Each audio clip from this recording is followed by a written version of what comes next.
Yes. It is a liar. Yep. In the table, positive or negative? Hold on one second. You're a step ahead. Kyla, this is in parentheses. It's a liar, right? So instead of being at positive 3, it's going to be at... All right, so let's go to negative 3. 1, 2, 3. And this is a K. My K is not a liar, so I go down 1. That's my vertex. That's where I had it, but that's where I'm confused because I thought to the left is positive, to the right is negative. That's why I thought it was right. Well, that's why I write it's a liar. Because it's in parentheses. If it's in parentheses, it's a liar. So you would think that x plus 3 would be to the right, but it's not. It's to the left. Because our formula is actually x minus h. So that's why. So draw your axis of symmetry. I'm sorry, what?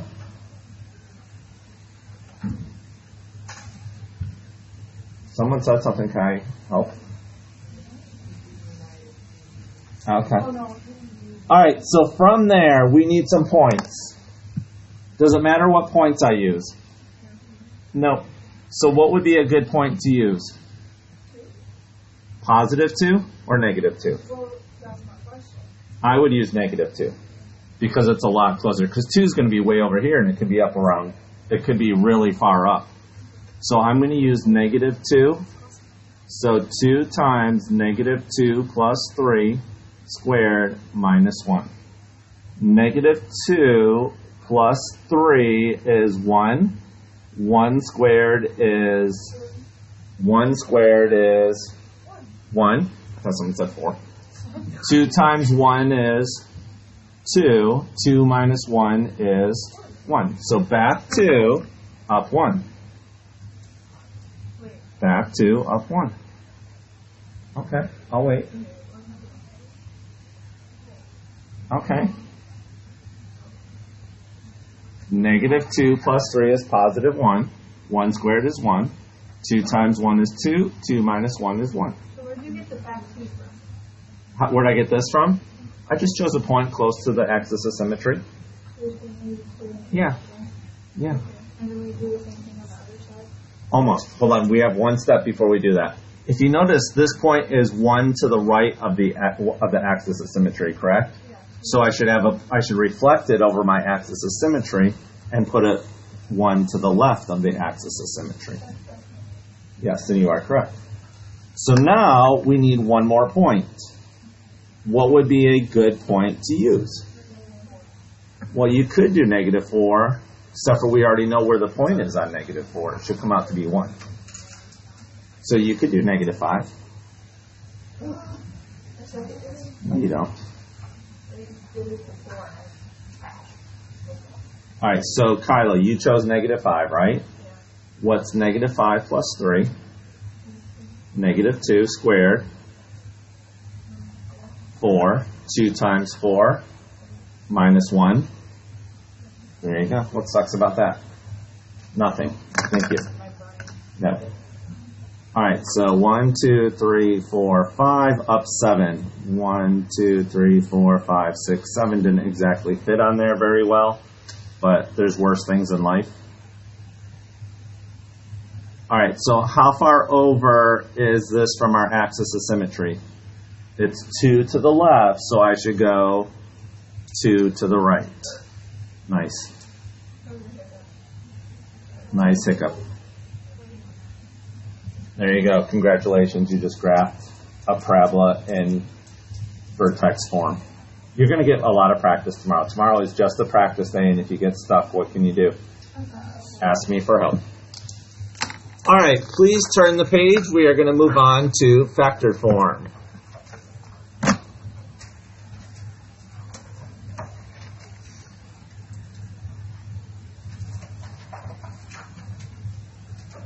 Or should we fill out our foldable about... Okay. Let's do our foldable first, please. So, all right, on Thursday of last week, we filled out standard form. If you weren't here and didn't get one, let me know and I will provide one for you. All right, for those of us that were here, let's fill this out. Our axis of symmetry, excuse me, The x value of your axis of symmetry is the same as h, but we need to be careful. Why do we have to be careful? Because it's a liar. The axis of symmetry is the vertical. Oh my God, Siri, you're getting my last nerve. And it's way too early in the day. X minus h. So the h is your axis of symmetry, but it is a liar. So you need to be familiar with that.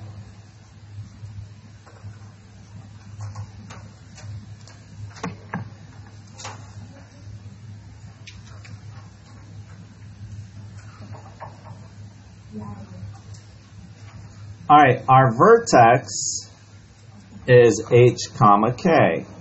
So we find h by seeing what's in the parentheses. Remember, k is just up and down. So to find our vertex, we do x minus h squared plus k. So our vertex is simply h and k. But what's true about the h value? It's still a liar. So don't forget that.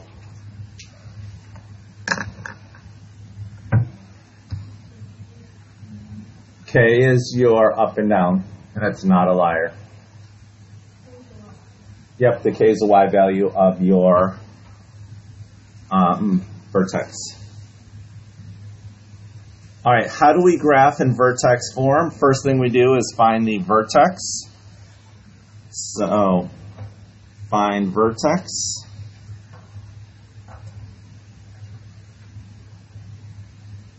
That was step 1.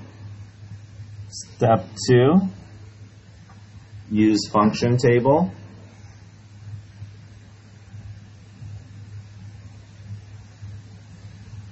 To find point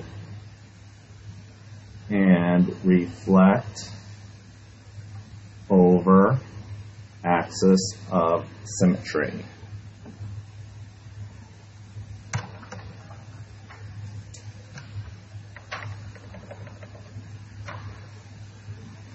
And that'll give us 3 points. How do we find the 4th and 5th points?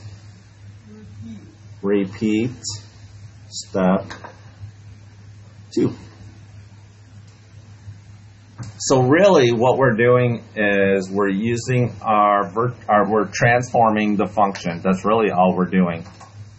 So we're using parent function, use parent. I found this on the web. You know the sad thing is, when I want her to talk to me, yeah, she won't. Use parent function and transformations. That's really what we're doing. We're finding... I'm not sure I understand. Oh my God. What part do you not understand about being quiet? I'm not sure I understand.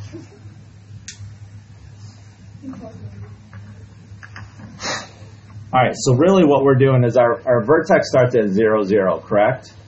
And then we use this to tell us to go left and right. We use this to tell it to go up and down. All right, we're not going to do a graph because we're not.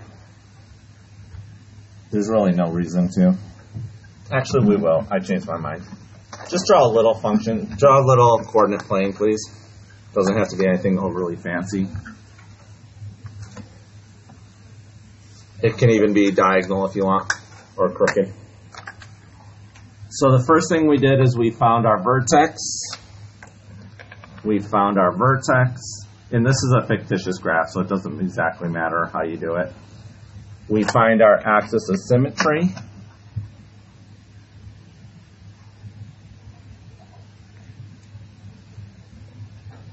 So that was step 1. We graph our vertex based on the transformation rules. And then we just find 2 points using a function table and reflect it over the x-axis. Or not the x-axis, the axis of symmetry. Yes. Yep. All right, we have 16 minutes left. The good news is this last one's easier than the first 2. That is good news. And if I remember, I'll post this online too.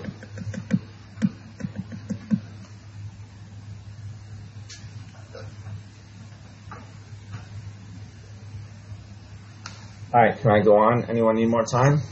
No? Okay. Factored form.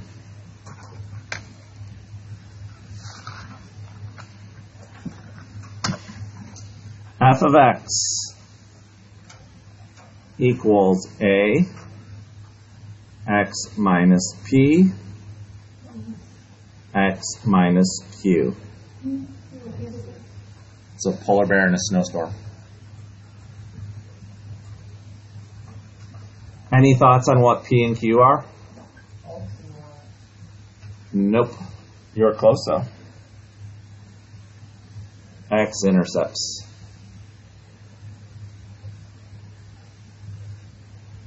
Here's some bonus material for you because I like you guys so much. Zeros, roots, and solutions are all x-intercepts.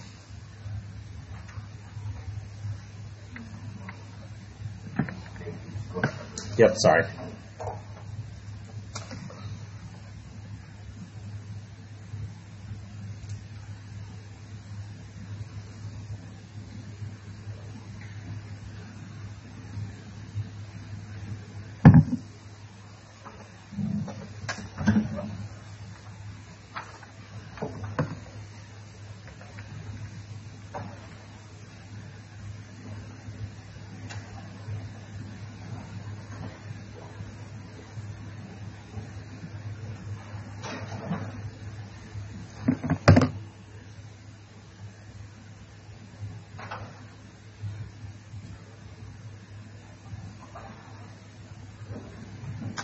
All right, example 1.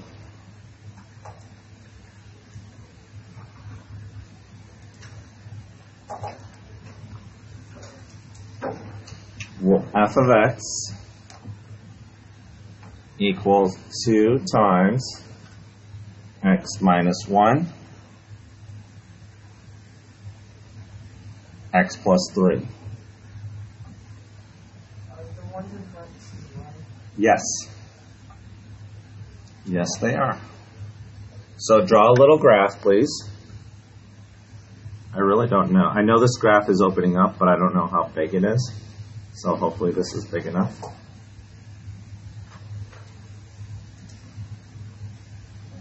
Okay. You don't get what? Draw a graph?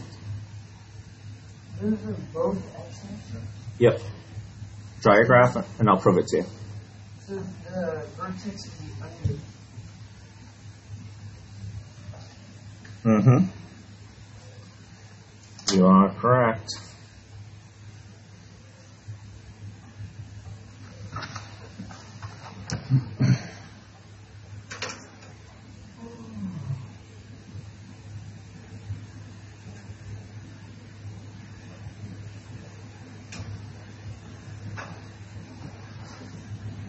All right, so Liam just said that first thing we should do is graph our x-intercepts, and I'll give you just another minute to catch up. Sorry.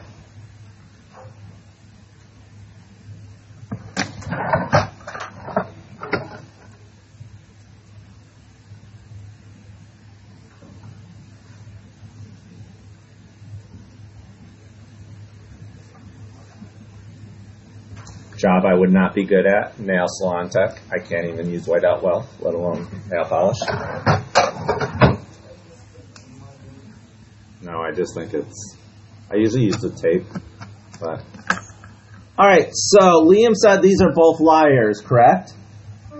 So we're going to go to the right one and put a point. Yep, they're in parentheses and liars. They're like politicians. All right. Politicians in parentheses always lie. Yep. All right. How do you know a politician's lying? Their mouth's moving. So. All right. Go to the left 3. 1, 2, 3. Put a point. Wait, so just so we're like on the same page, left is positive. Yes. They're in parentheses, so they're liars. So this is to the right one. This is the left 3. Yeah. All right, that was step number 1. Step 2 is we have to find our axis of symmetry. The axis of symmetry, I'm going to write this here. Axis of symmetry is the average of P and Q.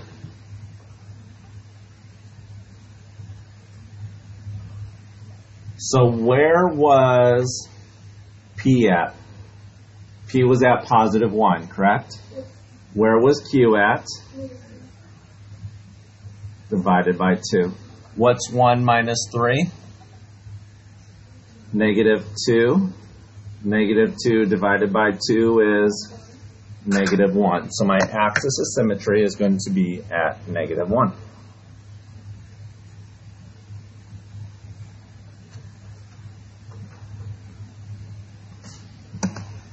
So that's my axis of symmetry. So that's also the x value of my vertex, correct? So how do I find my y value of my vertex? What's another letter for f of x? Y. So that's the y of my vertex. So we're going to plug in negative 1 wherever we have a 1. So f negative 1 equals 2 times negative 1 minus 1 times negative 1 plus 3. So all I did is wherever I have an x, I replaced it with negative 1. Negative 1 minus 1. If I borrow $1, then borrow another 1. So 2 times negative 2.